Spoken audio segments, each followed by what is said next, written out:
पंडित दुर्गेश चौधरी जी यहाँ उपस्थित होकर के सहयोग करें दीप प्रज्वलन में। कुछ दो शब्दों का साधुवाद।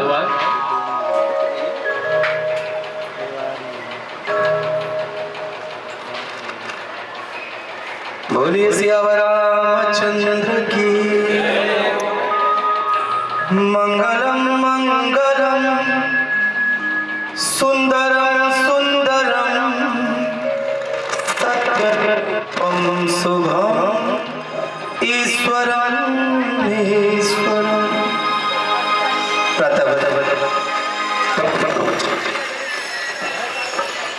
भारतीय संस्कृति सनातन संस्कृति परंपरा को अनुप्राणित कर पूरे विश्व के इकलौते ऐसे हमारे ईश्वर मर्यादा पुरुषोत्तम श्री रामचंद्र जी, जिनके विशेष कृपा पात्र अनुज अवधेश दास जी के मुखारविंद से आज भगवान राम की महती कृपा, भगवान राम के चरित्र का गुणगान होने जा रहा है। इस उपलक्ष्य में यहाँ पर उपस्थित तमाम राम भक्तों को मैं सुबोधानंद सहित साधुवाद ज्ञापित करता हूँ। कहते कि कथा ही वह प्रथम कुंजी है जिसको सुनने मात्र से आपके हृदय की गहराई के अंदर जो भी सौभाग्य रूपी ताला बंद है वो कथा के श्रवण मात्र से ही वो खुलेगा। ये प्रथम कुंजी है। तो आप सब यथाउचित सहयोग करें, महाराज जी का आशीर्वाद लाभ लें और नित्य प्रतिदिन जो भी यहाँ सोसाइटी के रहवासी है, जहाँ भी तक आवाज जा रही है, वो सब इस धार्मिक अनुष्ठान में सहभागी होकर लाभ लें। मंच को उपस्थित हमारे आचार्य, हमारे बड़े भैया आचार्य धर्मेंद्र चौबे जी, वंदनीय शिवेश मिश्रा भैया, मंच में उपस्थित राष्ट्रीय ब्राह्मण सेना के अध्यक्ष विजय तिवारी गुड्डू जी, हमारे बड़े भाई संदीप तिवारी जी, राजेश तिवारी बाबा भैया, सभी सुधीजनों को मैं हृदय से साधुवाद ज्ञापित करता हूँ इस सुंदर आयोजन के लिए। जय जय हो। बोलिए गुरुदेव भगवान की, बोले सियावर रामचंद्र की जय जय हो। जय जय।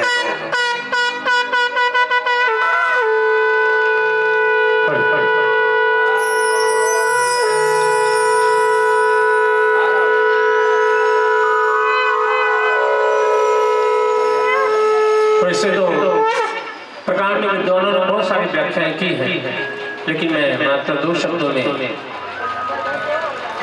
कहना चाहता हूँ। जिन्हें सुंदर बोध का ज्ञान है उन्हें सुबोध कहते हैं, लेकिन उस ज्ञान का परम आनंद लेने वाले व्यक्ति को सुबोधानंद कहते हैं। ऐसे साथ हमारे बीच में उपस्थित है और मैं चाहूंगा महाराज श्री आज ये प्रथम दिवस है और कथा की ये शुभ घड़ी पहली घड़ी है। तो hello hello hello hello hello hello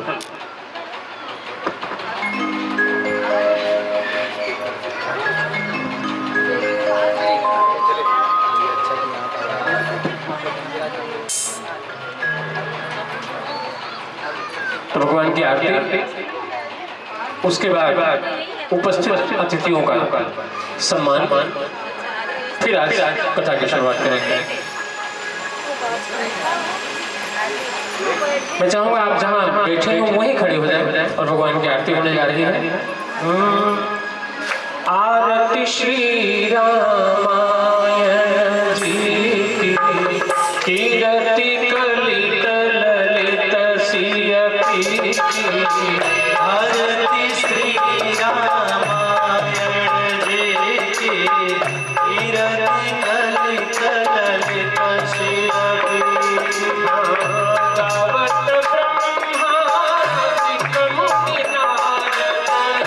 Valmiki भी ज्ञान विशारद सुख सनकादि शेषर सारद धरणी पवन सुत की जननी की आरती श्री रामायण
पुष्पै देवाभिवन्दनम् आरोग्यार्थं हस्ते आत्माभिवन्दनम् पुष्पं च यादाय जगनेन यज्ञमय जनित देवास्तानि धर्माणि प्रथमान्यासन्नाते हनाकं महिमानः सचन्द्र यत्र पूर्वे साध्या सन्ति देवाः।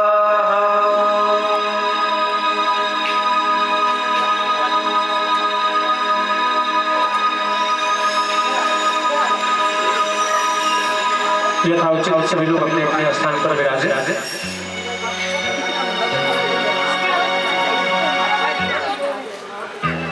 आए हुए उपस्थित अतिथियों का सम्मान और उसके बाद आज की कथा की प्रथम दिवसीय कथा की अविस्मरणीय शुरुआत जिसका इंतजार हम लोग काफी देर से कर रहे हैं।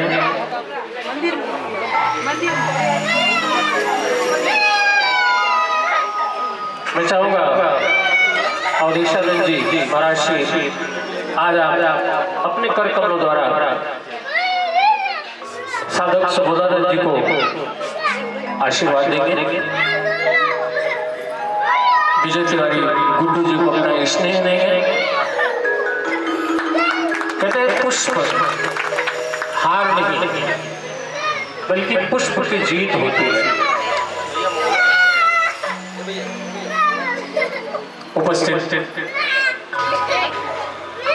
हमारे राजेश तिवारी बाबा लोग इन्हें कहते हैं तो उसका एक बड़ा ही विशेष प्रारूप है। और विनय पांडे जी सबको अपना सही स्नेह आशीर्वाद भगवान श्री रामचंद्र जी की कृपा उपस्थित आप सभी भक्तों के ऊपर सदैव आशीर्वाद स्वरूप बना रहे, यही उनके चरणों में शीश झुकाकर प्रार्थना। और मैं इस व्यासपीठ से आप सभी लोगों का ढेर सारा नंदन अभिनंदन करता हूँ और करबद्ध निवेदन भी करता हूँ कि अगर समय अभाव हो तो प्रतिदिन उपस्थित होकर के भगवान की कथा सुने, श्रवण पान करें, क्योंकि थोड़ी देर पहले ही अभी साधक सुबोधानंद जी ने कहा इस बात को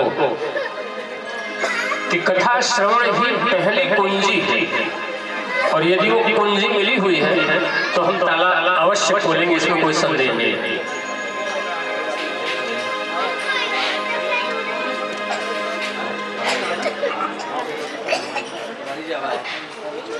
मैं महाराज श्री से निवेदन करूंगा कि आज की कथा का शुभारंभ एक बार प्रेम से बोलिए श्यावर रामचंद्र भगवान की जय हो। जगत मातु जानकी मैया की जय हो। श्री हनुमान जी महाराज की जय हो।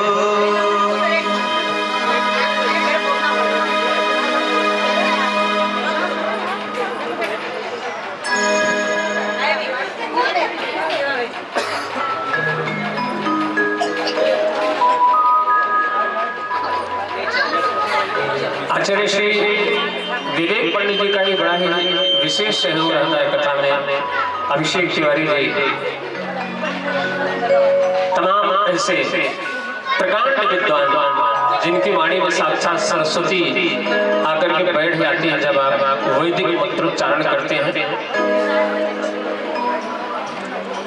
और मैं आपको बड़ा सौभाग्यशाली समझता हूँ कि शायद मेरे जीवन में ये पहला व्यासपीठ है जिसमें मुझे प्रतिदिन उपस्थित रहने का सौभाग्य प्राप्त होता है आप सभी लोगों के आशीर्वाद से। जय जय। श्री सीतारामचंद्र भगवान की जय। श्री राधा कृष्ण भगवान की जय हो। श्री गौरी शंकर भगवान की जय हो। यज्ञेश्वरी जगज्जननी पूज्या श्री गौ माता की जय हो। श्री सद्गुरुदेव भगवान की जय हो। श्री हनुमान जी महाराज की जय हो। हरि ओम। स्वस्ति श्री गणेशाय नमः। श्री सरस्वत्यै नमः। श्री सांब सदाशिवाय नमः। श्री परमात्मने नमः। श्री जानकी वल्लभो विजयतीतराम।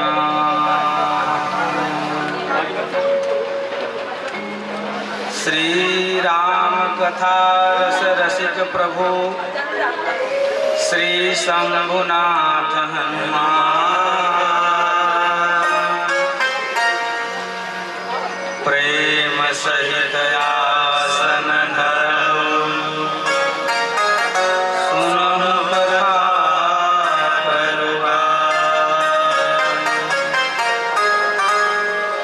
मात पिता के चरण में बिनवत बारंबार।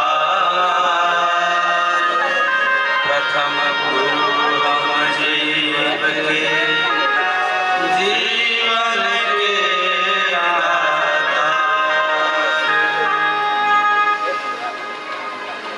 रामाय रामभद्राय रामचंद्राय वेदसे।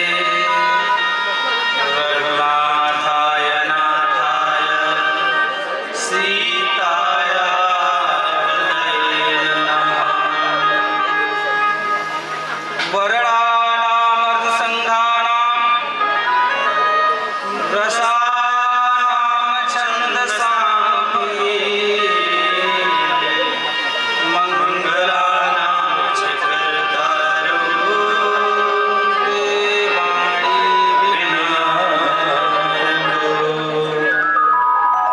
श्री लक्ष्मीनाथ समारंभां नाथयामून मध्यमाम्।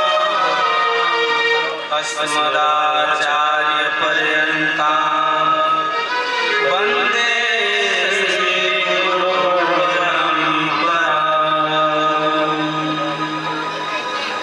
अज्ञानतिमिरान्धस्य ज्ञानाञ्जनशलाकया चक्षुरुन्मीलितं येन तस्मै श्रीगुरुवे नमः।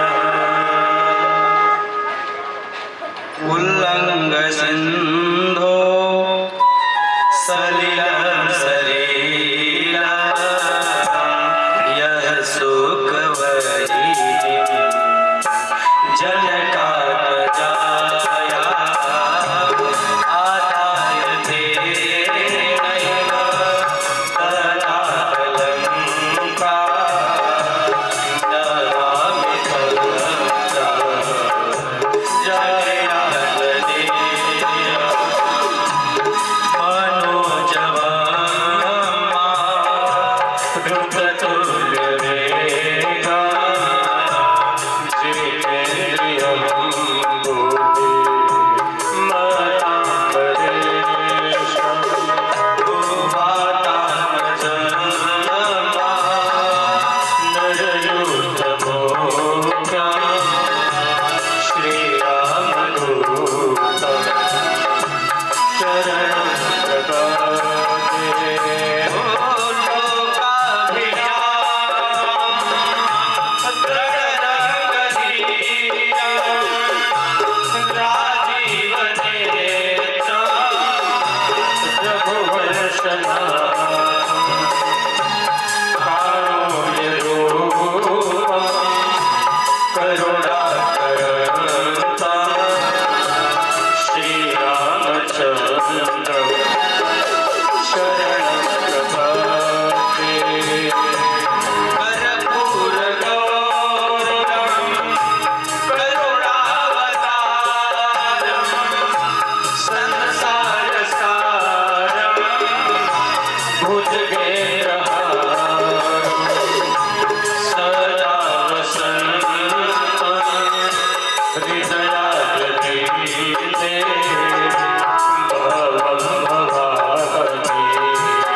कृष्णात्परं किमपि तत्त्वहं न जाने योऽन्तः प्रविश्य मम वाचमिमां प्रसुप्तां सञ्जीवयति अखिलशक्तिधरः स्वधाम्ना अन्यासहस्रचरणश्रवणत्वगादीन् प्राणान् नमो भगवते पुरुषाय तुभ्यं व्यासाय विष्णुरूपाय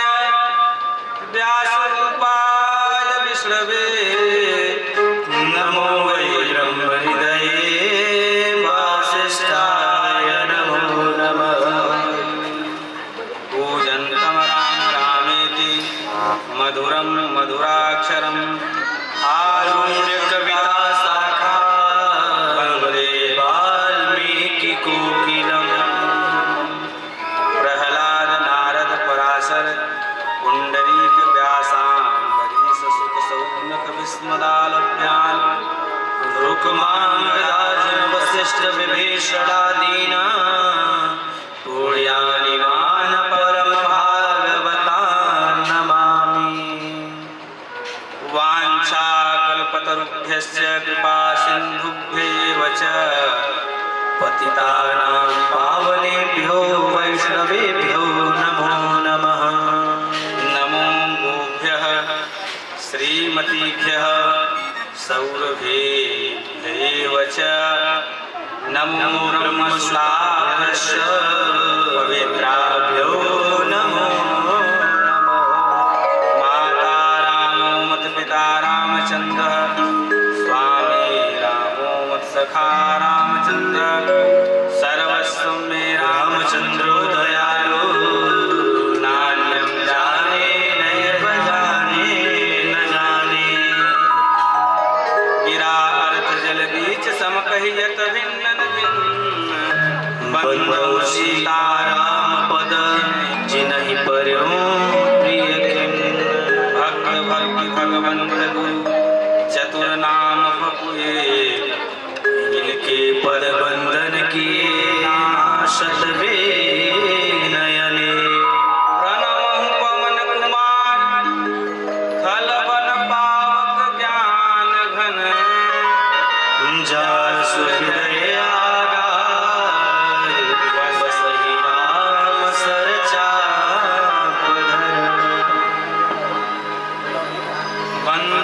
थे तुलसी के चरण, जिनकी नेव जग काज। कल समुद्र बूढ़त लख्यों प्रगट्यों सत जहां। सुग्रीव विभीषण अंगद नल नील जमवान, भरत भ्रात के साथ में रिपुसूदन को प्रणाम। वाम भाग श्री जानकी, आगे श्री हनुमान, दाम बाम श्री लखन जी। जय जय जय श्री राम। श्री सीता रामचंद्र भगवान की जय हो।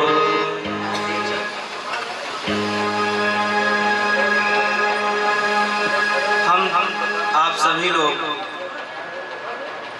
भगवान श्री सीताराम जी के पवित्र चरित्र सिंधु में अवगाहन लगाएं।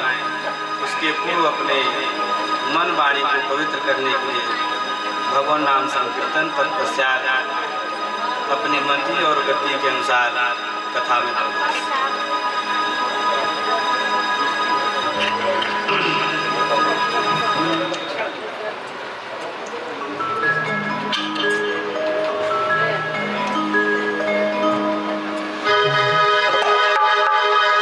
किले चल अपनी नागरिया,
करुणावरालय सर्वेश्वर जगदाधार विश्वम्भर जगत नियंता भगवान श्री राघवेंद्र के चरणों में साष्टांग दंडवत प्रणाम। अनंत बलवंत श्री राम कथा रस रसिक श्री हनुमान जी के चरणों में दंडवत प्रणाम। भोले बाबा माँ भवानी के चरणों में प्रणाम।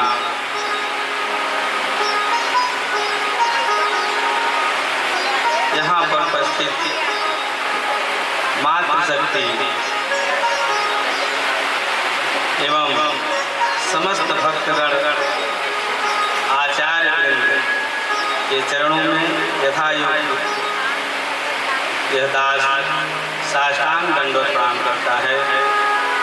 श्री सीतारामचंद्र भगवान की जय।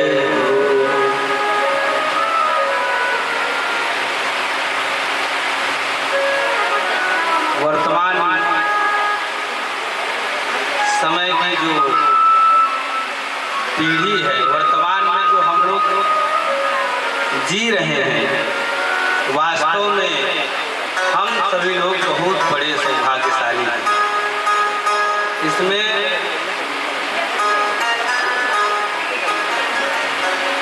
कोई राय नहीं। हम लोग अत्यंत सौभाग्यशाली हैं। यदि अपने सौभाग्य को हम नहीं पहचान पा रहे हैं तो अलग बात है। वस्तुतः हम लोग बहुत सौभाग्यशाली हैं कि 500 वर्ष दीर्घ परीक्षा जो है इंतजार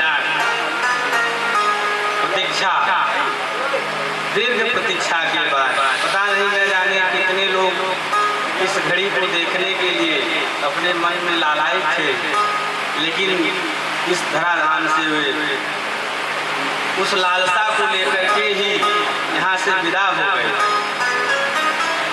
और वह जो हमारे पूर्वजों ने जो इच्छा, जो संकल्पना अपने मन में की थी, वह संकल्पना निकट कुछ ही दिन में एकदम प्रकट रूप में हम लोगों के सामने समक्ष प्रस्तुत होगा। और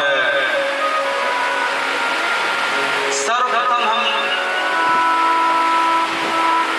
अयोध्या धाम में राम मंदिर बनने के परिप्रेक्ष्य में जिन पूर्वजों ने, जिन लोगों संतों ने, कार सेवकों ने अपनी प्राण की आहुति दी है, उनके चरणों में हम साष्टांग दंडवत करते हैं और विनम्र भावांजलि देते हैं और अपनी कृतज्ञता व्यक्त करते हैं। और निश्चित रूप से यह हम पूरे 100% गारंटी के साथ कह सकते हैं कि वो लोग सभी लोग भगवान श्री सीताराम जी के चरण सन्निधि में सीताकेत में उपस्थित हैं और वहाँ से यह विहंगम दृश्य जो है वहाँ से देख रहे हैं, बहुत प्रसन्न है। और उनसे कहीं ज्यादा हम लोगों को प्रसन्नता होनी चाहिए। यदि नहीं प्रसन्न हो रहे हैं तो हमारा बहुत बड़ा दुर्भाग्य है। और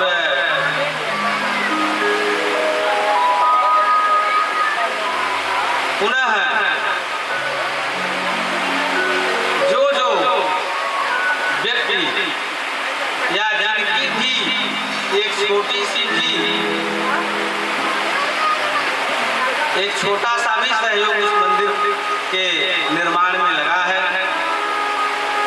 वह सभी जो है प्रणाम के पात्र हैं, निवेदन के पात्र हैं, वे वंदनीय हैं।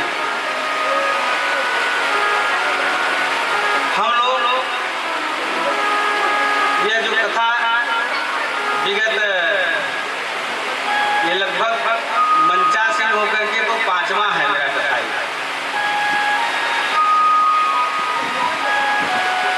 बीच में कभी बता देंगे कब कब हुआ है। 5वां है। और वैसे इस प्रांगण में मेरा 9 दिवसीय कथा जो है 9वां है। वो हम लोग गुप्त ढंग से करते थे, जैसे गुप्त नवरात्रि होता है वो गुप्त ढंग से करते थे, सबको पता नहीं चलता। वो गुप्त 9 दिवसीय राम कथा भी मैंने किया है और सब मिला करके हमारा ये 8वां श्री राम कथा इस श्री राम मंदिर प्रांगण में है। फिर भी आप लोग यही नहीं और भी कथा कहीं भी होता है तो पहुंच जाते हैं। यहाँ तो मान लीजिए आपके पास में है, आ ही गए हैं, आना ही चाहिए। क्यों सब लोग आते हैं? क्यों आते हैं? क्योंकि ये कथा ही ऐसी होती है कि इस कथा को आप सब हम सब चाहे जितनी बार सुने उत्तरोत्तर उसको सुनने का लालसा बढ़ता ही जाता है। इसलिए रामचरितमानस में कहा गया है कि रामचरित जे सुनत अघाही रस विशेष जाना तिन्हना। भगवान राम के चरित्र को जो सुन करके कह दिया कि बहुत मैंने सुन लिया, तो बहुत सुन लिया यानी तुमने कुछ भी नहीं सुना, तुम्हारी बुद्धि जो है खराब है और तुम्हारा दुर्भाग्य है। भगवान की कथा जितनी बार सुनने को मिले उतनी बार सुननी चाहिए, हर बार सुननी चाहिए, बार बार सुननी चाहिए, जन्म जन्मांतर में सुननी चाहिए। एक जन्म की बात नहीं, कल्प कल्पांतर में, युग युगांतर में सुनना चाहिए। क्योंकि राम की कथा जो है अनंत है। हरि अनंत हरि कथा अनंता, कहें सुनहि बहुविधि सब संसा। हम लोगों का घर का जो झमेला होता है, वो झमेला किसी को आप सुनाओगे तो एक बार 2 बार सुनेगा, पहली दूसरी बार में उसको मजा भी खूब आता है कि बड़ी ही बहुत बढ़िया है, ऐसी परेशान है। लेकिन चौथी 5वीं बार जब आपको देखेगा तो रास्ता ही बदल लेगा, घर का दरवाजा नहीं खोलेंगे, कहेंगे आ गए बस वही कथा सुनाएंगे अपने।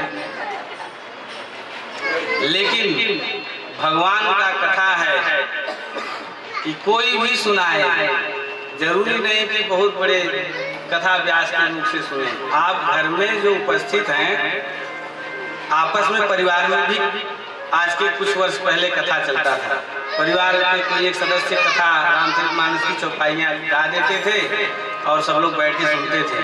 और ये परंपरा कब से चला आ रहा है, अब थोड़ा सा विलुप्त सा हो गया है, लेकिन चल रहा था पहले। उसका कारण यही है कि उस कथा से कोई उबता नहीं है। भगवान की कथा से कभी किसी को उबन नहीं होती है। संसार के झमेले से कोई भले उब जाए और उबना भी चाहिए, लेकिन भगवान की कथा से कभी उबना नहीं चाहिए। और जो उब गया तो समझ लो उसको अभी भगवान की कथा का रस मिला ही नहीं।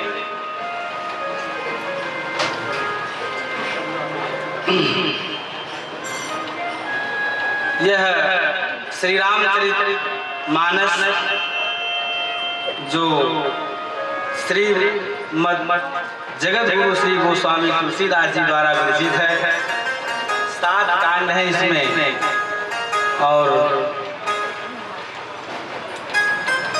प्रथम कांड बाल कांड, द्वितीय श्री अयोध्या कांड, तृतीय श्री अरण्य कांड, चतुर्थ श्री किष्किंधा कांड, पंचम सभी लोग जानते हैं पंचम सोपान सुंदर कांड, सप्तम युद्ध कांड अथवा लंका कांड, और अष्टम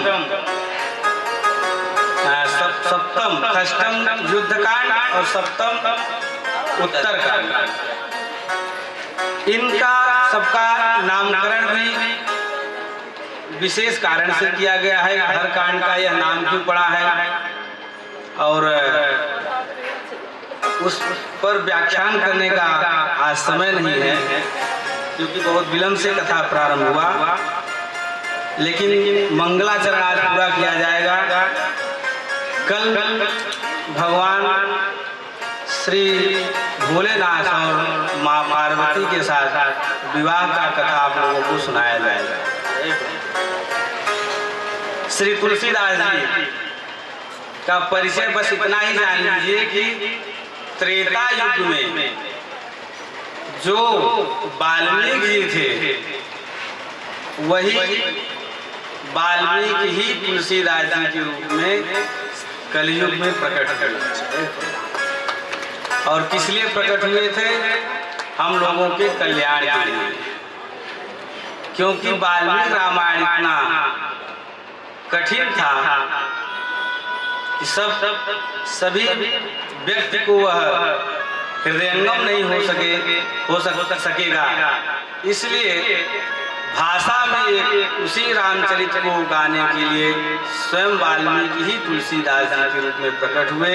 और आज हम लोगों को वह सौभाग्य प्राप्त हुआ है कि हमारे जन जन में सबके मन में यह श्री रामचरितमानस उपस्थित है। श्री तुलसीदास जी मंगलाचरण जो किसी भी विषय का कोई जो बहुत बड़ा पंडित होता है उसको उसका आचार्य कहा जाता है। चाहे किसी भी विषय का, हम लोगों को एक डिग्री होता है मास्टर ऑफ आर्ट जिसको एमए कहा जाता है,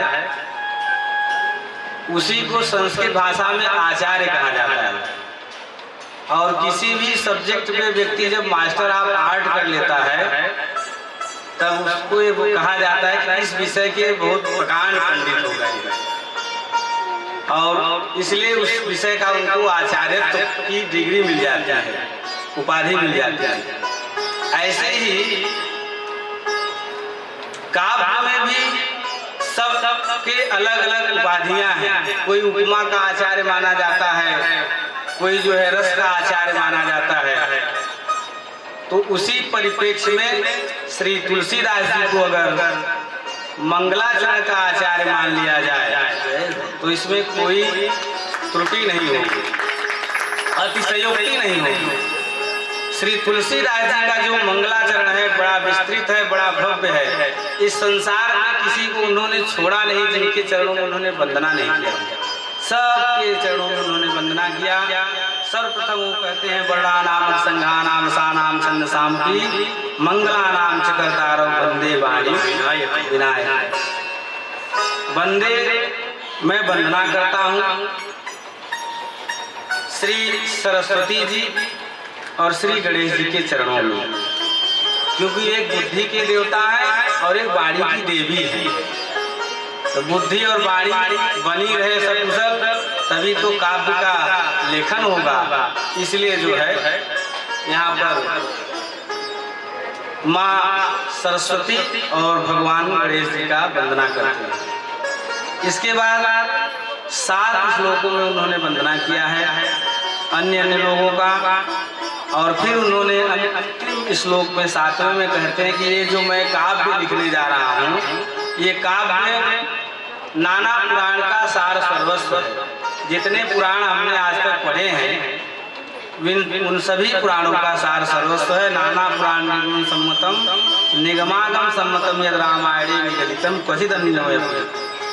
रामायण में जितने रामायण उन्होंने पढ़े, बहुत सारे रामायण शतकोटि अपारा 100 करोड़ रामायण है। और उस 100 करोड़ रामायण का जो सार सर्वस्व है वो श्रीमद् वाल्मीकि रामायण है।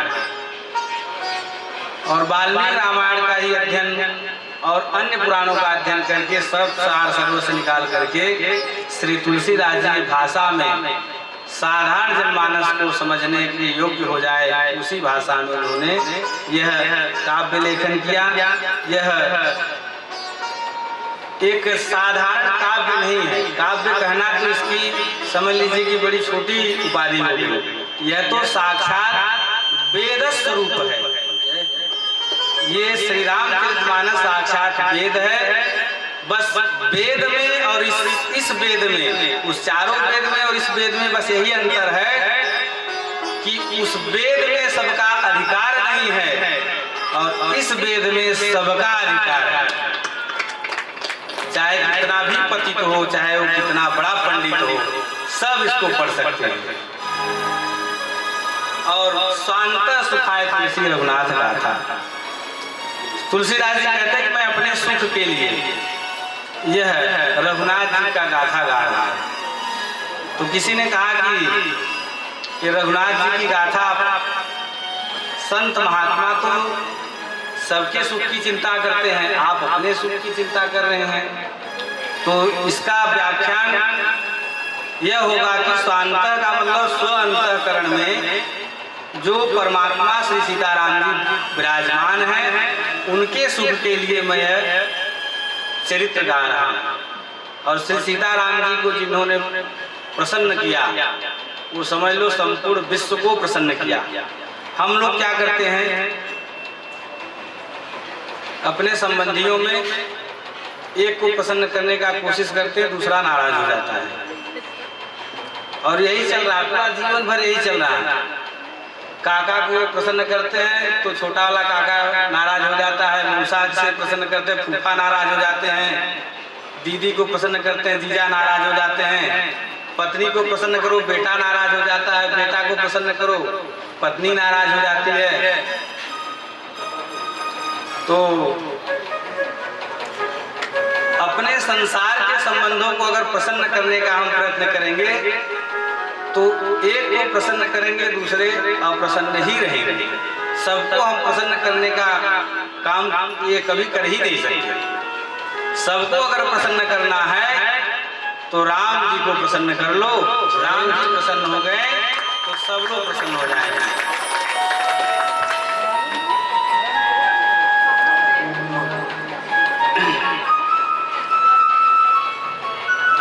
इसलिए श्री तुलसीदास जी का जो ये व्याख्यान है कि स्वांतः सुखाय, स्वांतः सुखाय का अर्थ यही होगा कि तुलसीदास जी केवल अपने सुख के लिए नहीं, अपितु स्व अंतःकरण में स्थित श्री सीताराम जी के सुख के लिए उन्होंने।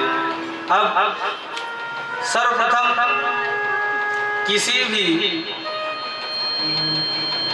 वस्तु का महान अगर ठीक से मालूम रहता है तभी उसके प्रति श्रद्धा होती है। इसलिए इस रामचरित का क्या महात्म है, उस महात्म को हम लोग सुनेंगे। जय जय श्री राम। इस भजन में केवल महात्म ही बताया गया है कि इस ग्रंथ का क्या महात्म है। कि जय जय राम कथा, जय श्री राम कथा।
बुद्ध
बिटप उठाई सादर सुन गिरिराज तुम्हारा राम कथा कली बिटप उठाई सादर सुन गिरिराज तुम्हारा राम कथा सुंदर करताई संसे विहग उड़ावन राम कथा सुंदर करताई संसे विहग उड़ावन तेरा भी संशय भागेगा तेरा सब संशय भागेगा श्री पार्वती कथा जय जय राम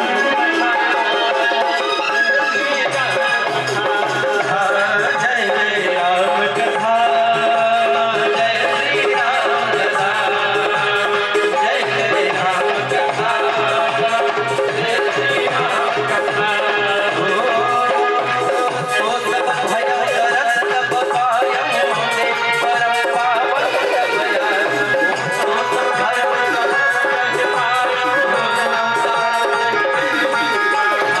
सुनहु तार जहि कारण आयो भय रस तब पायम सुनो तात जहि कारण आयो सो भय रस तब पायो देख परम पावन तब आसन गयो मोह संशय नाम परम पावन तब आश्रम मोह संशय नाना हो जब श्री राम कथायति जब श्री राम कथा पावन सदा सुखद दुख पुण्य सावर कथा जय श्री राम कथा जय जय राम कथा जय श्री राम कथा जय जय राम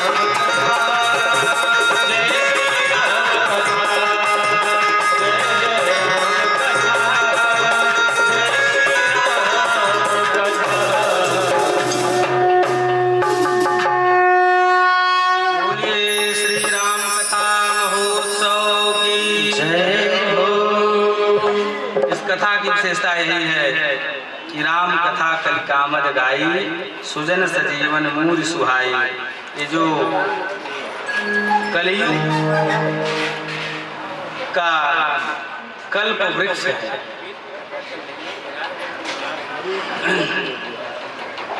ये कल्प वृक्ष आप सभी लोग जानते होंगे, स्वर्ग में स्थित है।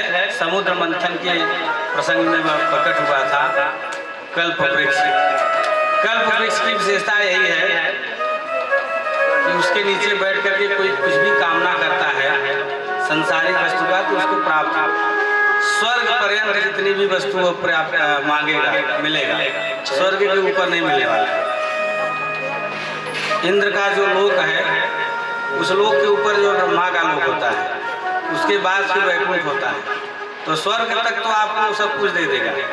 आप बोलो कि हमको सीधे स्वर्ग पहुंचाओ तो पहुंचाएगा, लेकिन पहले तो स्वर्ग में जाना पड़ेगा तब तो उसको बोलेगे। लेकिन ये जो राम कथा है यही धरती पे ही बैठे रहो और स्वर्ग तक ही नहीं अपितु साकेत वैकुंठ तक जितनी कामना आपका वो सारी कामना एक कथा पूरी करने वाली है। ये काम ये राम कथा का जो है महात्मा जय। फिर इसके बाद कह रहे हैं कि महामोह में शेष विशाला, यह मोह रूपी जो महिषासुर है, मोह रूपी महिषासुर रूपी जो वृक्ष है, अब उस वृक्ष को काटने के लिए कलयुग में यह माता का जो खड्ग, जैसे माता खड्ग से महिषासुर का वध की थी, ऐसे ही मोह रूपी वृक्ष को काटने के लिए यह कुल्हाड़ी है राम कथा।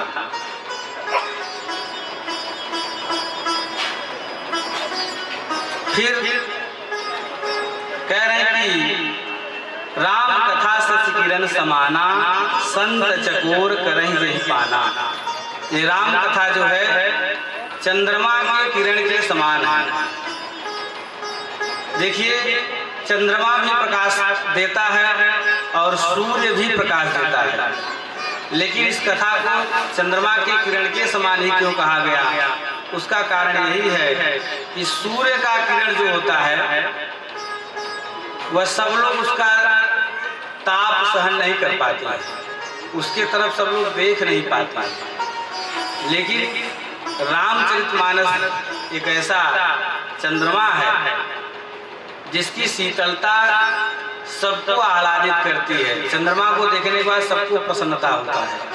तो रामचरितमानस रूपी चंद्रमा से जो ज्ञान रूपी किरणें प्रस्फुटित होती हैं, उस किरण से संपूर्ण जगत जो है आनंदित होता है। इसलिए इस राम कथा को चंद्रमा की किरणों के समान कहा गया है। और इस राम कथा में जितनी चौपाई लिखी गई है, वे सारी चौपाइयाँ वेद का मंत्र है। सावर मंत्र एक होता है, सावर मंत्र उठ पटाल रहता है, उल्टा सीधा रहता है, उसमें कोई लय ताल छंद ये सब कुछ नहीं रहता है। वस्तुतः कविता में जो है छंद होता है, उसका कुछ लय होता है, उसका ताल होता है। लेकिन जो है सावर मंत्र में ऐसा कुछ भी नहीं रहता है, लेकिन वो बड़ा काम तेजी से काम करता है। वैदिक मंत्रों में बहुत काम करने का जो है बहुत आराम से काम करता है। पौराणिक मंत्र थोड़ा उससे अधिक, लेकिन जो सावर मंत्र होता है वो बहुत तेज काम करता है।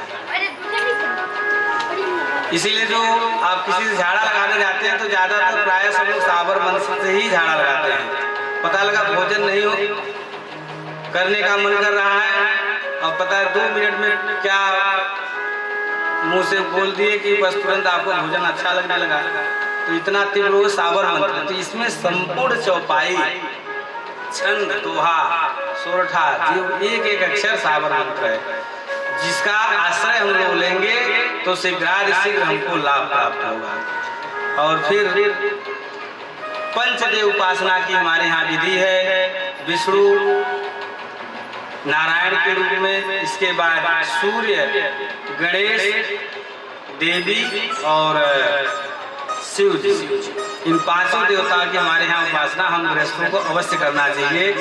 और उन्हीं का संकेत करते हुए 5 सोरठा में श्री तुलसीदास इन 5 देवताओं का वंदना किए हैं। जो सुमिरत सिर होए गणनायक हरिवर बदन, करो अनुग्रह सोई बुद्धिराज गुण सदन। मैं गणेश जी के चरणों में वंदना करता हूँ। इसके बाद 5वें सोरठा में बंदो गुरुपद कंज कृपा सिंधु नर रूप हरि महामोहतम कुंज जास वचन रवि कर। श्री तुलसीदास जी इतनी मर्यादा में अपने गुरु जी का, उनके गुरु जी का नाम था श्री नरहरिदास।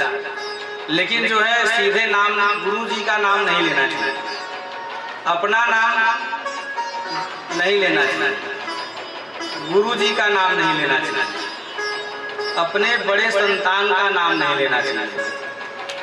और पत्नी को अपने पति का नाम लेना नहीं चाहिए और पति अपने पत्नी का नाम नहीं। तो पति पत्नी अपने आपस में बुलाने के लिए सांकेतिक नाम का जो है प्रयोग करें। जो वास्तविक उनका नाम है, जो असली नाम जिसको कहा जाता है, उस नाम से न बुलाएं। इसलिए अब गुरु जी का नाम लेना उचित नहीं है, इसलिए कह रहे हैं कि बंदो गुरुपद कंज कृपा सिंधु नर रूप हरि। मैं जो साक्षात हरि के अवतार ही, अर्थात गुरु तो साक्षात ब्रह्म ही होता है, इसलिए कह रहे हैं कि जो साक्षात नरहरिदास जो मेरे गुरु हैं वे साक्षात नारायण ही हैं, नर रूप हरि। वे हरि ही नर के रूप में अवतरित हो गए हैं और मेरे ऊपर कृपा कर रहे हैं, जिसके कारण जो है महामोहतम कुंज जास वचन रवि कर। उनके वचनों से हमारा अज्ञान अंधकार जो है नष्ट हो गया। फिर इसके बाद बंदो गुरुपद पदुम परागा, बंदो गुरुपद पदुम परागा, बंदो गुरुपद पदुम परागा, ओ सुरुचि सुबास सरसय अनुराग, सुरुचि सुबास सरसय अनुराग, ओ अमिया मूरी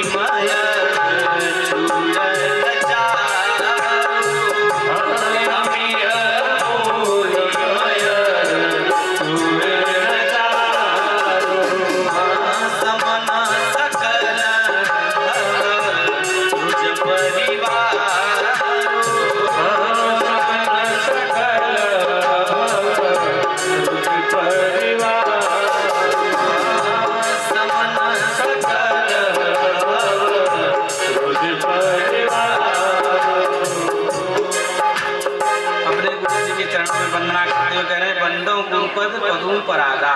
मैं गुरु जी की वंदना, कौन कहे कि मैं गुरु जी के चरणों में जो रज लगा हुआ है वो रज की मैं वंदना करता हूँ। गुरु जी की तो वंदना करते ही सभी लोग, उनके चरण में जो रज लगा हुआ है, जो धूल के कण हैं, उनकी वंदना करता हूँ। उसकी वंदना करने से क्या लाभ है? कह रहे हैं कि सूरज सुबास सरस अनुरागा, अमीय मूर में चूरन चाचा। वह अमृत के समान गुरु जी के चरणों का पराग है, जो है अमृत।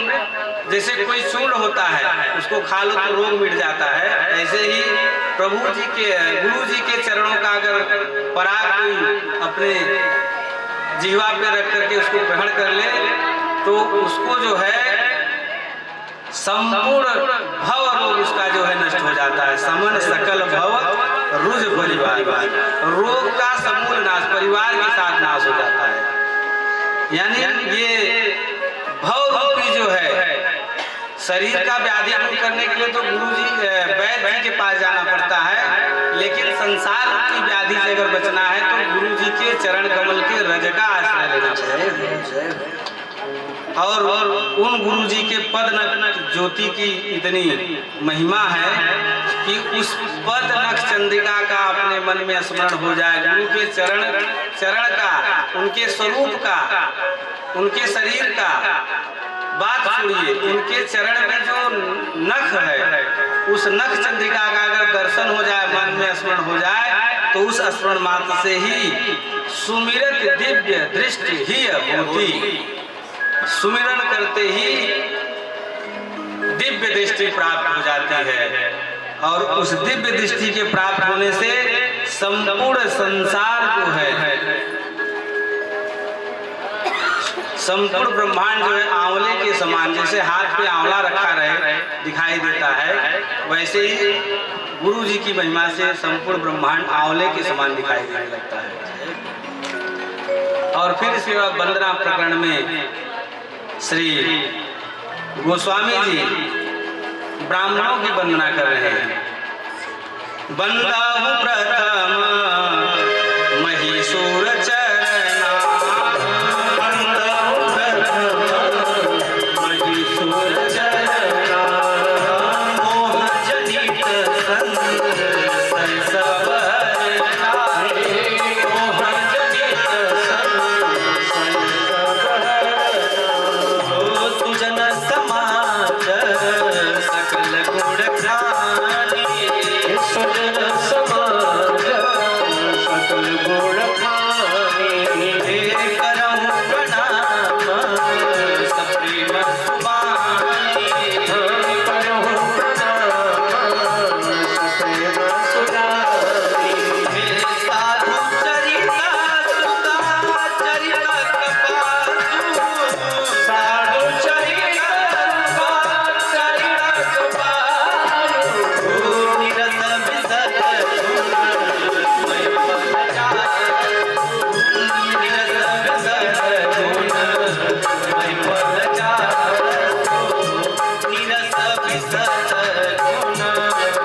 बंदों प्रथम महिषूर चरणा। मैं ब्राह्मण के चरणों में वंदना करता हूँ। क्यों करते हैं? मोह जनित संशय सब हरना। जो मोह रूपी, मोह के कारण जो संशय उत्पन्न होता है, उस संशय का समाधान ब्राह्मण करता है। इसलिए मैं ब्राह्मण के चरणों में प्रणाम करता हूँ। कहा जाता है कि दैवाधीनम जगत सर्वम मंत्राधीनस्य देवता ते मंत्रा ब्राह्मणाधीनम तस्माद ब्राह्मण देवता। इसलिए ब्राह्मण को महिषूर कहा जाता है। मही माने होता पृथ्वी, सुर माने देवता। जो पृथ्वी के देवता हैं वे ब्राह्मण हैं। और उन ब्राह्मण के चरणों में मैं प्रणाम करता हूँ। वर्तमान में लेकिन क्या बताया जाए, ब्राह्मणों की क्या स्थिति हो गई है, और उसका कारण है कि हम अपने कर्तव्य से, अपने कर्म से, अपने धर्म से भ्रष्ट हो गए हैं। और यदि वर्तमान में यह ब्राह्मण लोग अनुचित हमारे बात को सुनकर के अनुचित न माने, हम इससे क्षमा मांगते हैं। यद्यपि संसार में जितनी विषमता फैल रही है, उस विषमता का सबसे बड़ा अगर कोई उत्तरदायी है, उसका कारण है तो ब्राह्मण है। क्योंकि ब्राह्मण ही समाज का उपदेशक होता था। समाज में कोई गलत काम कर रहा है कि सही कर रहा है, इसका उपदेश ब्राह्मण करता था। और वर्तमान स्थिति है कि ब्राह्मण ही गलत कामों में लग गया है, अपने धर्म से भ्रष्ट हो गया है। इसलिए वर्तमान में आवश्यकता है, इसलिए हमारे वेदों में बार बार ब्राह्मण को ही आगाह किया जाता है, उनको ही बार बार सावधान किया जाता है कि आप जो ऐसे रहो ऐसे रहो। क्यों? ब्राह्मण ही वो सही रहेगा तब तो दूसरे को सही रखने का जो है उपदेश करेगा। यद्यपि हम जो है स्वयं गलत वासनाओं में लगे हुए हैं और किसी को उपदेश करेंगे भैया आप सही हो जाओ, तो उसका असर पड़ने वाला नहीं है। और विभिन्न संस्थाओं के माध्यम से वर्तमान में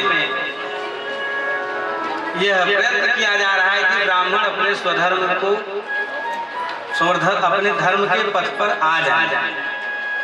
और उसी संस्थाओं में एक मानव कल्याण शक्ति ज्योति फाउंडेशन है, और इनके द्वारा जो है, इस फाउंडेशन के द्वारा हर वर्ष जो है सनातन धर्म के अभिवृद्धि के लिए नित्य कोई न कोई जो है अनुष्ठान यज्ञ और कार्य जो है किए जाते हैं।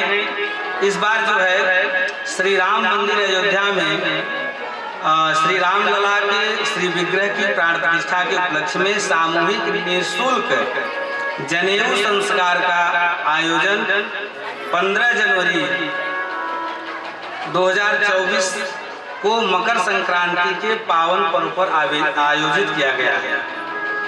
इसलिए हम सर्वप्रथम जो हमारे बात को यहाँ पर उपस्थित हैं, सुन रहे हैं, और जो नहीं हैं आप लोग उनको अपने संबंधियों को आप निवेदन करें कि सब इस उत्सव में ज़्यादा से ज़्यादा लोग पहुँच करके इस उत्सव में जो है जनेऊ संस्कार, अपने बच्चों का जनेऊ संस्कार करें। क्योंकि यज्ञोपवीत ही हमको कर्म कांड करने का, केवल एक पूजा पाठ जैसा हम लोग करा रहे हैं ऐसा नहीं, अपितु अपने घर में भी पूजा पाठ यज्ञ घर में हो रहा है। आहुति भी देने का उसी को अधिकार है जो यज्ञोपवीत धारी है। इसलिए और वर्तमान में सबसे बड़ा दुर्भाग्य की बात यह है कि यज्ञोपवीत संस्कार को केवल विवाह से जो है संबंध, विवाह से जोड़ करके देख लिया गया है कि विवाह होगा तो उसी समय जनेऊ हो जाएगा, जबकि यह बहुत ही अनुचित बात है। यह परंपरा आज के हम लोगों के पिताजी और उनके जो पिताजी थे उन सबके समय में ये परंपरा थी और उस समय उचित था। उसका कारण यह था कि उस समय विवाह वही 12, 13, 14 वर्ष के बीच में हो जाता था। तो उस समय विवाह के समय तो वही समय यज्ञोपवीत का भी था और फिर तुरंत 2-1 साल में या तुरंत विवाह के पहले ही यज्ञोपवीत हो जाता था। लेकिन वर्तमान में क्या स्थिति हो गई है, वर्तमान में विवाह किसी का 25 वर्ष में, किसी का 30 वर्ष में, किसी का 40 वर्ष में, ऐसे बाबा दादाओं का तो ब्याह हो रहा है। तो अब सोचिए कि जब बाबा दादाओं का ब्याह होगा तो यज्ञोपवीत ये होगा कि ब्याह के समय होगा, तब तक तो हम लोगों का कितना समय जो है अनुष्ठान से और कितना समय जो है भगवान आराधन से वंचित हो जाएगा। इसलिए भैया जरूरी है, भले ब्याह जो है 25 साल में करो चाहे 40 साल में करो, लेकिन यज्ञोपवीत संस्कार प्रत्येक वर्ण को जो है, जो यज्ञोपवीत के अधिकारी हैं वो अधिकारी लोग अपने उचित समय पर उचित समय यही है कि ज्यादा से ज्यादा 15 वर्ष के अंदर, 7 वर्ष के बाद 15 वर्ष के अंदर उसके भीतर ही यज्ञोपवीत संस्कार बालकों का हो जाना चाहिए। और जब यज्ञोपवीत संस्कार होता है तब व्यक्ति जो है गायत्री का अधिकारी हो जाता है, वो गायत्री मंत्र करता है, उसके अंदर जो है तेज प्रतिष्ठित होता है। जिस भी वर्ण समुदाय का रहेगा उसी वर्ण के समुदाय का उसके अंदर वो तेज प्रतिष्ठित होता है। इसलिए समय पर यज्ञोपवीत संस्कार अति आवश्यक है और यह फाउंडेशन जो है उसी के लिए संकल्पित है। और 15 तारीख को स्थान है, कार्यक्रम स्थल है श्री हनुमान मंदिर, संतोष भवन, पेट्रोल पंप के सामने। पहाड़ी वाला मंदिर है क्या, थोड़ा सा ऊंचाई पर पहाड़ी पर एक हनुमान जी का मंदिर है। उसी मंदिर पे निःशुल्क जो है बटुकों का जो है बालकों का यज्ञोपवीत संस्कार होगा। और आप क्या बोले थे, केवल हाँ, जिनको अपने बच्चों का यज्ञोपवीत संस्कार 15 जनवरी मकर संक्रांति को कराना है, भैया हैं यहाँ पर जो है उनसे उनको आकर के या किसी भी आचार्य को अपना नाम अंकित करा देंगे तो आपको सब व्यवस्था बता दी जाएगी। और जो भी उसके विषय में है उसको आपको उसका निर्देशन किया जाएगा। लेकिन ये जान लीजिए कि वहाँ पर आपका कोई आना पाई लगने वाला नहीं है। और इससे अच्छा मकर संक्रांति के दिन जनेऊ बदला जाता है और वह जनेऊ का सबसे अच्छा मुहूर्त माना जाता है। और उस दिन अगर संस्कार होता है तो विशेष मुहूर्त होता है यज्ञोपवीत का। और इसलिए आप सभी से आग्रह है जो यहाँ पर उपस्थित है वे भी, और आप लोग अपने अगल बगल जो भी आपके संबंधी हैं उनको भी चाहें तो हनुमान मंदिर संतोष भवन पर उपस्थित होकर 15 तारीख को अपने बालक का यज्ञोपवीत संस्कार करा सकते हैं। और यज्ञोपवीत संस्कार जो संस्कारित व्यक्ति होता है उन्हें आदमी क्या हम लोग क्या कहते हैं कि यह संस्कार विहीन है। तो संस्कार विहीन होने का कारण यही कि हम लोग उनको संस्कार करते नहीं। भय कुमार जबई सब भ्राता, दीन जनेऊ गुरु पितु माता। कौमार अवस्था में ही बालकों का जनेऊ हो जाना चाहिए, युवावस्था के पूर्व। और तभी जो है उनके अंदर गृहस्थ धर्म में अपने गृहस्थी को ठीक से चलाने का जो है तेज बुद्धि यह सब उनको प्राप्त होगा यदि समय पे जनेऊ संस्कार हुआ रहेगा। इसलिए सभी लोगों से आग्रह है कि अपने बालकों का समय पर यज्ञोपवीत संस्कार कराएं। और ब्राह्मण का प्रसंग चल रहा था तो ब्राह्मण अगर संस्कारित रहेगा, इसलिए हमारे शास्त्रों में ब्राह्मण की ही बड़ी संस्कार का विशेष ध्यान दिया जाता है। तो इसका मतलब कि नहीं इतर लोग जो है वो संस्कार से विहीन रहे, उनके लिए मना किया गया है, ऐसा कोई अपने मन में कोई भाव नहीं लेगा। इसका कारण यही है जगह जगह पे सबके विषय में बात किया गया, लेकिन अधिक जो है ब्राह्मणों के विषय में बात किया गया है। तो ब्राह्मणों के विषय में बात इसीलिए किया गया है कि ब्राह्मण समाज का उपदेशक होता था, वे शिक्षा देता था। यदि वही शिक्षा में नहीं रहेगा तो क्या शिक्षा देगा। इसलिए हमारे पुराणों में ब्राह्मण के संस्कार के विषय में बहुत जोर देकर के बात किया जाता है। इसके बाद वंदना प्रसंग में श्री तुलसीदास जी संत की वंदना करते हैं और कहते हैं कि संत और सत्संगत की, संतों के साथ उनके चरण में रहने की क्या महिमा है उसका उन्होंने वर्णन किया है कि सत्संगत मुद मंगल मूला, सोई फल सिद्धि सब साधन फूला। सठ सुधरई सत्संगत पाई, पारस परस उधार सुहाई। अगर एक पारस मणि होता है, पारस मणि के संपर्क में यद्यपि लौह आ जाता है तो वह लौह स्वर्ण हो जाता है। तो जैसे एक पारस मणि के संपर्क में लोहा, उसकी बहुत अधिक कीमत नहीं होती है, लेकिन पारस मणि के संपर्क में आ जाए तो वह अधिक मूल्यवान हो जाता है। ऐसे ही संतों के संपर्क में यदि हम जीव आ जाएं तो हमारा मूल्य जो होता है बढ़ जाता है। इसलिए कहा गया, हमारे कबीरदास जी का एक भजन है, संतन के संग लागे। संतों के संग रहो, उनके संग लगो, तो संतन के संग लागने। इसके पश्चात फिर आगे कथा में प्रवेश करेंगे कि संतन के संग लागी रे तेरी अच्छी बनेगी, अच्छी बनेगी तेरी, अच्छी बनेगी। संतन के संग लागी रे तेरी अच्छी बनेगी, संतन के संग लागी रे तेरी अच्छी बनेगी। अच्छी बनेगी तेरी बढ़िया बनेगी, अच्छी बनेगी तेरी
लुट जाएंगे सब ताकतें, तेरी अच्छी बनेगी। संतन के संग लागी रे तेरी अच्छी बनेगी। संतन के संग लागी रे तेरी अच्छी बनेगी। मोहन शाह में कब तक सोया, मोहन शाह में कब तक सोया, मोहन शाह में कब तक सोया, मोहन शाह में कब तक सोया। घर परिवार में अब तक सोया, घर परिवार में अब तक सोया, अब तक सोया, अब तक सोया, अब तक सोया, अब तक सोया। घर परिवार में अब तक सोया, घर परिवार में अब तक सोया। जाग सके तो जागे, जाग सके तो जागे, अच्छी बनेगी। जाग सके तो जागे, तेरी अच्छी बनेगी। संतन के संग लागी रे तेरी अच्छी बनेगी। संतन के संग लागे तेरी अच्छी बनेगी।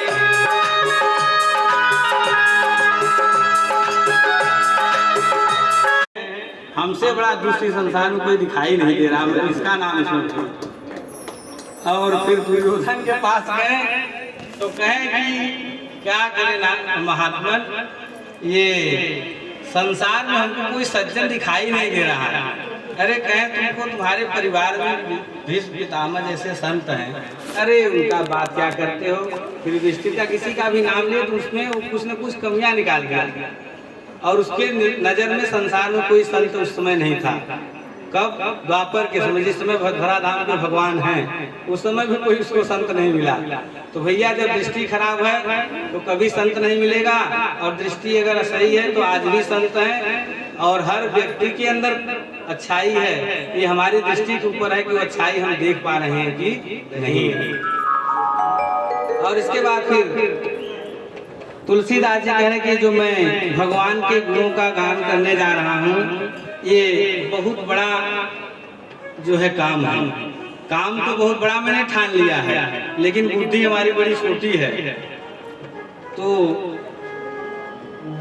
ऐसे हमारी दृष्ट बुद्धि के लिए हमको संत लोग क्षमा करेंगे। कैसे क्षमा करेंगे? जैसे माता पिता बचपना में बालक तोतली बोली में गाली भी देता है तो खूब खुश होते हैं माता पिता कि मेरा बेटा कितना अच्छा बोल रहा है। ऐसे ही हमारे मुख से इस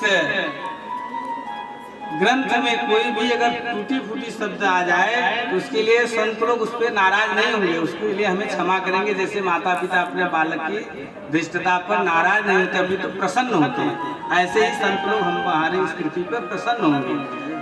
और फिर हम भी आपसे प्रार्थना करते हैं कि कोई टूटी फूटी हो जाए तो उसके लिए क्षमा करेंगे। और फिर भगवान की वंदना प्रसंग में कह रहे हैं कि यह जो है श्री रामचरितमानस की कथा जो है मंगल करिन कलमल हरन तुलसी कथा रघुनाथ, यह कथा जो है मंगल को देने वाली और कलिकाल के कलंक को पाप को हरने वाली। और फिर एक नहीं कितने लोग का नाम भी लिए कि सबको यह पवित्र कर दिया है। गणिका है, गज है, अजामिल है, सबको जो है यह कथा पवित्र किया है। इसलिए हमको विश्वास है कि हम भी पवित्र हो जाएंगे। और फिर वंदना प्रसंग में ही फिर तुलसीदास जी पुनः भगवान भोलेनाथ और माता पार्वती जी की वंदना करते हैं। यद्यपि वो दूसरे श्लोक में उनकी वंदना कर चुके हैं शुरू में। यहाँ कह रहे कि गुरुकुत मात महेश भवानी, मैं जो मेरे सर्वस्व हैं, गुरु हैं, पिता है, माता है, सब कुछ है, ऐसे दीनों के दीन को अपना दीन बंधु, दीनों को अपना बंधु बनाने वाले भगवान भोलेनाथ और माता पार्वती के चरणों में मैं प्रणाम करता हूँ, जिनका भगवान से, देखिए भगवान से जिसका संबंध है वही पूजनीय है। जो कहता है कि मैं उनका नहीं हूँ, तो जो नहीं मेरे राम का वो नहीं किसी काम का। भगवान गुरु पिता माता सब मानते हैं, उसका कारण अगले ही चौपाई में गोस्वामी जी दे रहे हैं कि सेवक स्वामी सखा सिय प्रीति। वे मेरे आराध्य रामचंद्र जी के स्वामी भी हैं, सखा भी हैं और सेवक भी हैं, इसलिए मैं उनको प्रणाम करता हूँ। और फिर कलयुग के कवियों का उनका जो है वंदना किए हैं। फिर यही जो मैंने आपको बताया कि साबर मंत्र जाल जिन सिरजा, भगवान भोलेनाथ हम कलिकाल के कलियुग ग्रसित प्राणियों के ऊपर जब दया आई तो उन्होंने साबर मंत्र को बनाया। जैसे उन्होंने हमारे कल्याण के लिए साबर मंत्र बनाया था, ठीक वही साबर मंत्र ही समझ लीजिए इस रामचरितमानस का एक एक अक्षर है। और फिर आगे जो है भगवान के परिकर की वंदना करते हैं। सबसे पहले अयोध्या की वंदना करते हैं कि बंदौ अवधपुरी अति पावन सरजू सरिकलित कलुष न सावन। तो अयोध्या का महात्मा बहुत अधिक है। हमारे संत लोग कहते हैं कि जब सप्तपुरियों का वर्णन आता है तो उसमें अयोध्या सबसे ऊपर आता है। अयोध्या मथुरा काशी कांची वंदिका पुरी द्वारावती से जो सत्यता मोक्षदायिका। 7 मोक्षपुरियों में सबसे जो उत्कृष्ट है भगवान का ये संपूर्ण विग्रह ही एक एक पुरियों में स्थान है। उनके चरणों में किसी पुरी का स्थान है, जिसमें नासिका जो है काशी को माना जाता है और सिर जो है वो अयोध्या को माना जाता है। तो इसलिए अयोध्या सबसे उत्तम पुरियों में है, मोक्षदायिनी पुरियों में। कोट कल्प काशी बसे मथुरा कल्प हजार, और एक निमिष सरयू बसे तुलन तुलसीदास। तुलसीदास जी कहते हैं भैया करोड़ों कल्प जो है आप काशी में रहो और 1000 कल्प जो है मथुरा में रहो, और फिर खाली एक निमिष, निमिष मालूम है? निमिष का मतलब होता है जैसे हम लोग टकटकी लगा के देखते हैं लेकिन ज़्यादा समय तक देख नहीं पाते, तब तक पलक गिर जाता है तुरंत फिर उड़ जाता है। तो पलक गिरा और उठा वो निमिष है। और उतना समय अगर हम सरयू के किनारे रह लिए तो करोड़ों काशी वर्ष काशी, 1 कोटि कल्प काशी का जो है रहना और 1000 कल्प जो है मथुरा का रहना, वो भी तुलना नहीं कर पाएगा अगर एक निमिष भी हम सरयू के किनारे रहेंगे। ये हमारे अयोध्या का बंदौ अवधपुरी अति पावन, अयोध्या पुरी की जो है वंदना करता हूँ। फिर इसके बाद वहाँ के प्राणियों की उन्होंने वंदना की। प्राणियों की वंदना इसलिए किए कि इस यहाँ के जो है प्राणी इतने सौभाग्यशाली है कि भगवान प्रभु राम जी जो है वहाँ के प्राणियों का जो है बड़ी बड़ाई करते हैं। यहाँ के जो रहवासी हमको बड़े प्रिय है। ऐसा उत्तरकांड में तुलसीदास जी और भगवान राम जी सुग्रीव जी के अयोध्या का परिचय कराते समय कहते हैं अतिशय प्रिय यहाँ के निवासी, ऐसे करके चौपाई है। और फिर उसी अयोध्या में एक धोबी था जो माता जो भगवान की अनन्य सेविका, जो गिरा अर्थ जल बीच सम कहियत भिन्न भिन्न, जो कहने के लिए तो भिन्न है लेकिन अभिन्न है। वो सीता राम जी अलग नहीं, एक ही है। ऐसे माता सीता जी को एक धोबी के कहने पर भगवान उनको वनवास दिए, और वो वनवास तो दिए। उस धोबी जब भगवान धराधाम को अपनी लीला सम्राट कर धराधाम से अपनी लीला सम्राट करके जब साकेत जाने लगे तो सबको लेके गए, और धोबी भी गया सबको लेके। सबको ले जाने का मतलब भगवान एक तिनका को भी नहीं छोड़े थे।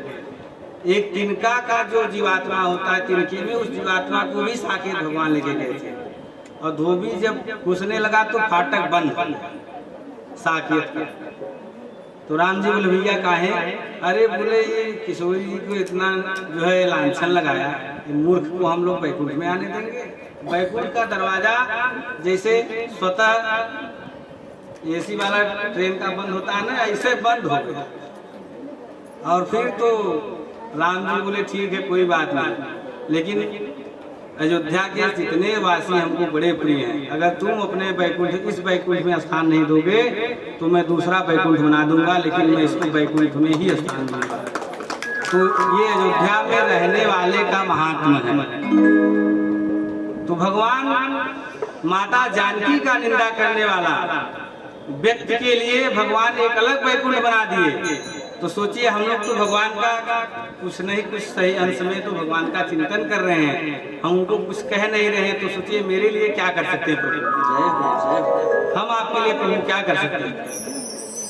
और फिर कौशल्या जी को उन्होंने प्रणाम किया है, फिर दशरथ जी को प्रणाम किया है, फिर जनक राज को उन्होंने प्रणाम किया है, भरत जी को प्रणाम किए, और फिर लक्ष्मण जी को प्रणाम किए। और लक्ष्मण जी को प्रणाम करते कहते बंधव लक्ष्मण पर जल जाता। लक्ष्मण जी के चरणों की मैं वंदना कर रहा हूँ कि शीतल सुभग भगत सुखदाता, जो भक्ति देने वाले हैं और जिनका स्वभाव बड़ा शीतल है। अब आप लोग सोचेंगे कि लक्ष्मण जी का शीतल स्वभाव कहाँ है, अब इस अगले कथा के प्रसंग में कभी आपको बताएंगे शीतल कैसे हैं। और फिर लक्ष्मण जी तमतमाते तो जरूर हैं, लेकिन उसका समय वो उचित समय पर तमतमाते हैं। वो जो कोई बर्दाश्त, उनको यह बर्दाश्त ही नहीं है कि राम जी को कोई कुछ कहे। बाकी तो कुछ दुनिया में कुछ भी होता रहे, चाहे उनके पिताजी क्या कर रहे हैं, चाहे भरत भैया क्या कर रहे हैं, उनसे मतलब नहीं, चाहे संसार का कोई व्यक्ति क्या कर रहा है। लेकिन अगर राम जी के विषय में कुछ अटपट कोई बोला तो पिताजी हो, चाहे उनके भैया भरत हो, चाहे उनके ससुर जनक हो, किसी को छोड़ने वाले नहीं। इसलिए रघुपति कीरत विमल पताका, अगर भगवान जी का जो चरित्र है, अगर ध्वजा है तो लक्ष्मण जी उस ध्वजा के डंडा है। तो ध्वजा कब फहरता है? जब उसमें डंडा होता है। अगर लक्ष्मण जी नहीं होते तो भगवान का चरित्र रूपी पताका आज संसार में नहीं फहरता। इसलिए लक्ष्मण जी को प्रणाम किए और सौमित्र शत्रुदमन रिपुदमन को प्रणाम किए, फिर हनुमान जी को प्रणाम किए। इसके बाद माता सीता जी को प्रणाम करते हैं, कहते हैं जनक सुता जग जनन जानकी यतिशय प्रिय करुणा निधान की। मैं जनक तनया विदेह नंदनी जानकी जी के चरणों में प्रणाम करता हूँ, जो अतिशय प्रिय करुणा निधान की, जो करुणा निधान की बड़ी लाडली बड़ी प्यारी हैं। और उनके दोनों चरण कमलों को मैं प्रणाम करता हूँ, ताकि युगपद कमल मनाओ जास कृपा निर्मल मति पाओ, जिनकी कृपा से निर्मल मति मिलती है। माता जानकी का जो चरणों की वंदना जो करेगा उसको निर्मल मति की प्राप्ति होगी। और फिर उन्होंने पुनः भगवान को प्रणाम, पुण्य मन वचन कर्म रघुनायक चरण कमल बंदो सबलायक, जो सब लायक है, मतलब जिसके अंदर सब गुण विद्यमान है, सब विधि से लायक है, मैं उन प्रभु के चरणों में प्रणाम करता हूँ। और पुनः तुलसीदास जी को लगा कि मैंने पहले माँ जानकी को प्रणाम किया और फिर जो है रघुनाथ को प्रणाम किया। ऐसा न हो कि संसार वाले ये समझ लें कि रघुनाथ और जानकी जी अलग अलग हैं। इसलिए उन्होंने अगले ही दोहे में कहते हैं कि गिरा रथ जल बीच सम कहिए तो भिन्न न भिन्न, बंदो सीता राम पर जिन्हें परम प्रिय खिन्न खिन्न। और इसलिए मैं दोनों को एक साथ प्रणाम करते हैं। कहते हैं कि जैसे जल और तरंग में कोई भेद नहीं होता है। जैसे व्यक्ति का समुद्र के किनारे जाता है तो किस लिए जाता है? समुद्र की ऊंची ऊंची उत्ताल तरंगों को देखने के लिए जाता है। सौंदर्य के नाम पे वहाँ यही रहता है, प्राकृतिक सौंदर्य के नाम पे, कि वहाँ बीच पर तरंगों को देखने, बीच का अर्थ ही होता है तरंग। बीच कोई अंग्रेजी शब्द नहीं है, बीच माने तरंग होता है। तो तरंगों को देखने के लिए और जाता है तो क्या उस जो तरंग को देखता है तो जल में और तरंग में आपको कुछ भेद लगता है? अगर कोई तरंग आपके पास आए और आप अंजलि बांध लें तो वही जल ही आपके हाथ में आ जाएगा। यानी उस समुद्र में जो जल है वह भी जल है और जो तरंगों के रूप में उठ रहा है वो भी जल ही है। तो जैसे तरंग में और जल में कोई भेद नहीं, ऐसे ही माँ जानकी और श्री राम जी में कोई अंतर नहीं ही है। फिर इसके बाद राम जी के नाम की वंदना करते हैं। एक एक प्रसंग में 9 दिन चला जाएगा और 9 दिन में पूरे जो है ग्रंथ की विवेचना का तो बड़ा दूर की बात है। एक एक प्रसंग में राम जी के नामकरण की वंदना चातुर्मास में श्री सदगुरुदेव मलुक पीठाधीश्वर श्री राजेंद्र देवाचार्य जी उन्होंने चातुर्मास में पूरे 2 सावन इस बार थे, 2 सावन और 1 भादव। तो संत लोग कुछ लोग जो है सावन और भादों के एक एक पक्ष को दो पक्ष होता है, 4 पक्ष को ही चातुर्मास मान लेते हैं, क्योंकि वो इतने दिन अगर एक जगह रह जाएंगे तो फिर संसार में और सबका कल्याण कैसे होगा। इसलिए वो 2 महीने को ही, और कुछ लोग जो है पूर्णतया जो है जब भगवान उठते हैं तब तक चातुर्मास तक मानते ही रहते हैं। लेकिन इस 2 सावन में और 1 भादव 3 महीने में बड़े आराम से उन्होंने श्री रामचरित मानस पे व्याख्यान किया। कई दिन जो है लग गया था केवल राम जी के नाम की महिमा। तो नाम महिमा कहते हैं कि बंदहु नाम राम रघुबर को हेतु किसान भान हिंकर को मैं श्री राम जी के नाम की वंदना करता हूँ। नाम की महिमा बस यही है। आप एक उदाहरण से जान लें, कोई व्यक्ति अगर सोया रहता है तो व्यक्ति क्या करता है उसको जगाने के लिए? सोए व्यक्ति को जगाने के लिए क्या किया जाता है? उसको जोर से बुलाया जाता है। अगर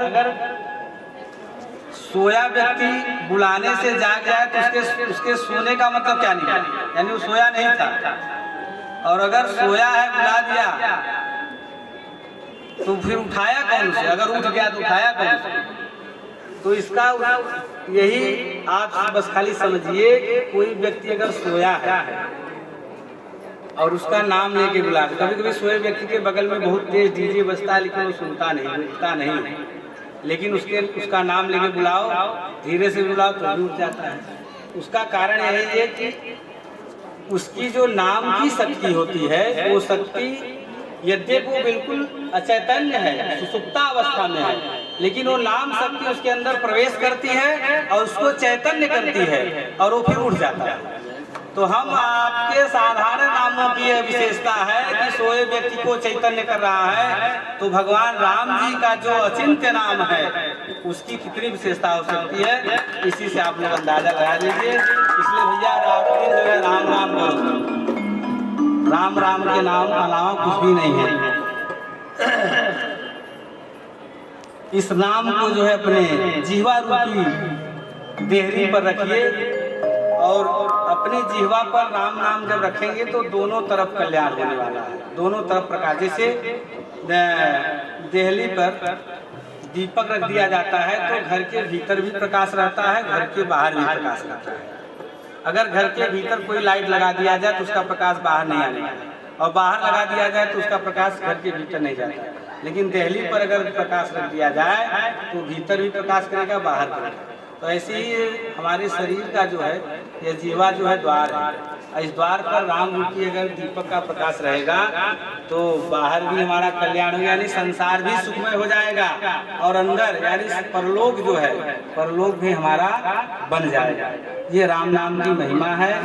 इसके बाद जो है श्री तुलसीदास जी कहते हैं वंदना प्रसंग के बाद कि मैं वो कथा सुनाऊंगा। कौन सी कथा?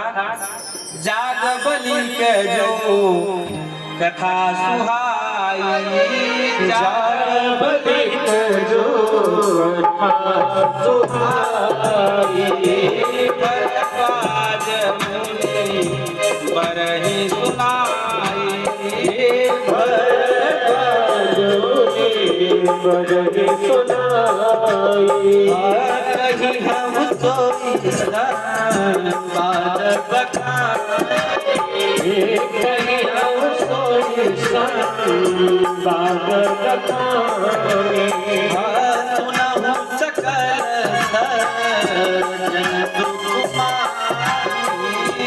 सुनहु सकल सुखमानी शंभु की यह चरित सुहावा।